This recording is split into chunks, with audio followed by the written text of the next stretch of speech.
Nighttime is when the world falls silent, and the fears lurking in the dark corners of our minds come to life. A soft rustle outside the window, a strange knock at the door, a shadow flickering in the darkness. These might not be just tricks of our imagination. Today, we're diving into 3 terrifying stories where late-night visitors turned out to be far more real and horrifying than anyone could have imagined. These tales will make you think twice before opening a door in the middle of the night or peeking out your window. Be prepared, because what you hear might happen to you.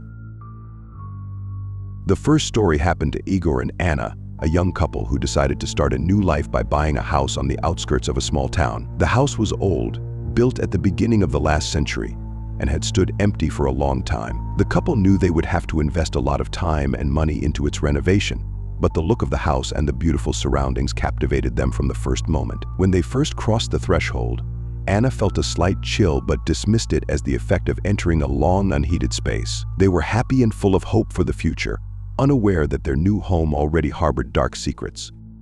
The first night in the new house passed relatively peacefully, but Anna woke up around midnight with a strange sense of unease. She thought she heard a faint tapping, as if someone was gently knocking on their bedroom window. Anna sat up in bed and listened, but heard nothing more. Blaming it on nerves and exhaustion, she went back to sleep. But the next night, the situation repeated itself. The tapping at the window was louder, and it happened with a certain regularity. Anna woke up again, and this time roused Igor, so he could listen too. Grumbling, Igor went to the window and looked outside, but saw nothing. The heavy curtain swayed in the draft, only adding to the strange feeling that something malevolent was present. On the third night, the knocking became so loud that it was impossible to ignore. Anna woke up with a scream, her heart pounding in her chest. Igor jumped out of bed and, without turning on the light, approached the window. He pulled back the curtain but again saw nothing. But as he turned away, the knocking continued. It was no longer just a gentle tapping, it was as if someone was trying to break the glass. Igor opened the window and looked outside, but the yard was empty, shrouded in darkness pierced only by the beam of his flashlight. Igor and Anna decided to go outside to investigate. They exited through the back door and, circling the house, checked all the windows. They found nothing suspicious, but as they turned to go back inside, they noticed something strange on the ground: footprints. These prints were unlike any human or animal tracks. They were large, elongated, with long claws at the ends, as if something walked on 2 legs but with paws resembling those of a beast. The footprints led toward the forest surrounding their property, but disappeared among the thick vegetation. The couple returned inside, shaken and frightened, unable to explain what they had seen. The next night, Igor and Anna decided not to sleep but to keep watch over the house. They locked all the doors and windows, drew the curtains, and sat on the couch in the living room, keeping the lights off. The hours dragged on slowly, the tension mounting, and finally, around midnight, they heard that same knocking again. This time it came from the front door. The pounding was so strong that the door shook, as if someone was trying to break it down. Armed with a baseball bat, Igor cautiously approached the door, but Anna stopped him, begging him not to open it. They decided to call the police, but the connection suddenly failed. Panicking, they hid in the bedroom, hoping it would all be over soon. The pounding stopped as suddenly as it had begun. A few minutes later, they heard the sound of an approaching car. It was a patrol car, which, luckily, they had managed to call earlier. The police officers inspected the house and the surrounding area, but found no one. However, when they reviewed the footage from the outdoor security cameras that Igor had installed, they were in for a shock. The footage showed a large shadow moving around the house, its figure barely visible in the light, but no face or other details could be made out. But the most terrifying moment was when this creature approached the door and began knocking. The shadow suddenly froze, and the camera caught a pair of glowing eyes staring directly into the lens. After this, the footage abruptly cut off. Igor and Anna could no longer stay in that house. They left to stay with friends in the city, abandoning their new home to its fate. A few weeks later, they decided to put the house up for sale, but no realtors would agree to work with them once they learned about what had happened. The house remained vacant, and the locals began to avoid it, fearing to encounter something inexplicable and terrifying. The second story took place in a small village where a lonely woman named Olga lived. She was a widow and lived on the outskirts, near the forest, in an old house that had belonged to her late husband. Olga was an unassuming woman, always polite but reserved. She rarely interacted with her neighbors and almost always spent her evenings alone. One night, she was awakened by a knock on her window. This was surprising because no one ever visited her so late. The woman cautiously approached the window and, pulling back the curtain, saw a little girl standing outside. The girl was dressed in an old-fashioned dress. Her hair was wet, and her face was filled with despair and fear. She was crying and begging Olga to let her in because she was cold and scared. Despite her fear, Olga couldn't leave the child outside and hurried to open the door. As soon as the girl entered, the atmosphere in the house changed drastically. The girl stopped crying, and her face became completely emotionless. She began to inspect the house, slowly moving from room to room, with Olga following her, unable to understand what was happening.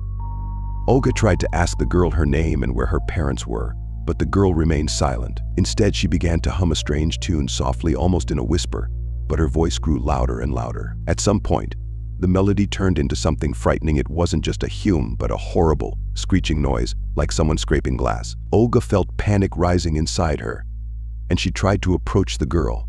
But at that moment, the child suddenly vanished, as if she had never been there.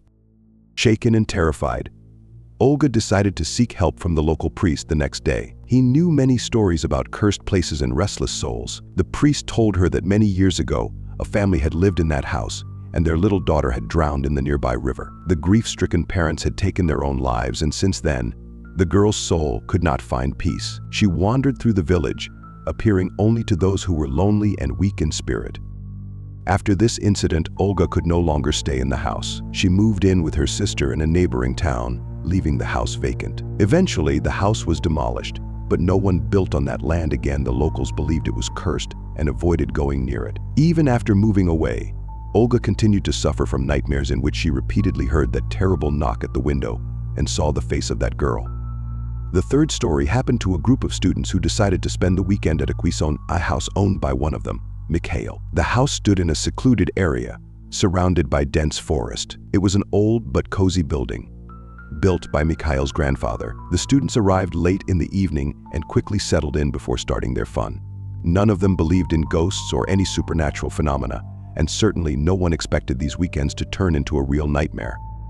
The first night passed peacefully, but by the second night, the students began to hear strange noises coming from the attic. They were soft footsteps, as if someone was walking right above them. Mikhail decided to check it out and went up to the attic. Taking a flashlight, he slowly inspected the attic, but found nothing, just old, dusty things and a few boxes of junk. However, just as he was about to leave, he heard a quiet sigh behind him, as if someone was standing right behind him. Mikhail quickly turned around, but there was nothing to be seen in the darkness.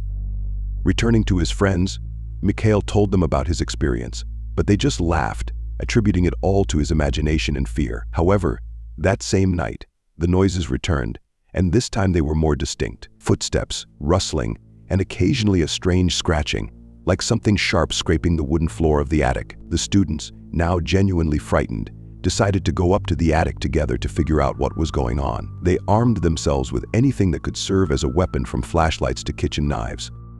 When they reached the attic, they were plunged into complete darkness. In the beam of their flashlights, it seemed that something or someone was moving in the far corner of the room. Suddenly, the door to the attic slammed shut, trapping them inside. Panicked, the students started breaking down the door, but it wouldn't budge. Then one of them turned on the camera on his phone, and in its light, they saw a horrifying creature. It was crawling across the ceiling, moving so quickly that their eyes couldn't keep up with its movements. The creature resembled a human, but its limbs were too long, and its face looked like a skull with glowing eyes. The creature made a terrifying sound, like a mix of screeching and growling, and started approaching them. The students, gripped by panic, kept trying to break free, shouting for help. Finally, the door gave way, and they ran out of the house without looking back. Sitting in the car and driving away from the property, one of them, still trembling, turned around and saw that the creature was standing at the entrance, staring intently after them. Its eyes continued to glow like burning coals. Later, when they returned to the city, Mikhail told his parents about the incident, and they were shocked. It turned out that the house had long been considered cursed. Mikhail's grandfather, who built the house, had been deeply interested in occult sciences and had tried to summon something from the other world. It is believed that he indeed summoned some creature but was unable to control it. After that, Mikhail's grandfather took his own life, and the house remained abandoned for a long time. No one dared to buy it, but it passed to Mikhail as an inheritance, and not knowing the full story, he suggested his friends spend the weekend there. After that incident, none of the students ever returned to that house. Mikhail decided to sell it, but no buyers could be found. The house became abandoned once more, and, As the locals say, it grows darker each year. Those living nearby claim that sometimes strange noises come from the house at night, and occasionally lights can be seen in the windows as if someone is inside, but no one dares to approach and find out what is really happening in that cursed house. If these stories made your heart race and the night seems a little less safe now, be sure to subscribe to our channel. Here, you'll find more eerie and mystical tales that will keep you on the edge of your seat. Hit the like button if you want to see more videos like this, and share your own stories in the comments. Who knows, one of them might become the subject of our next video. Remember, the dark is full of secrets, and only the bravest dare to uncover them.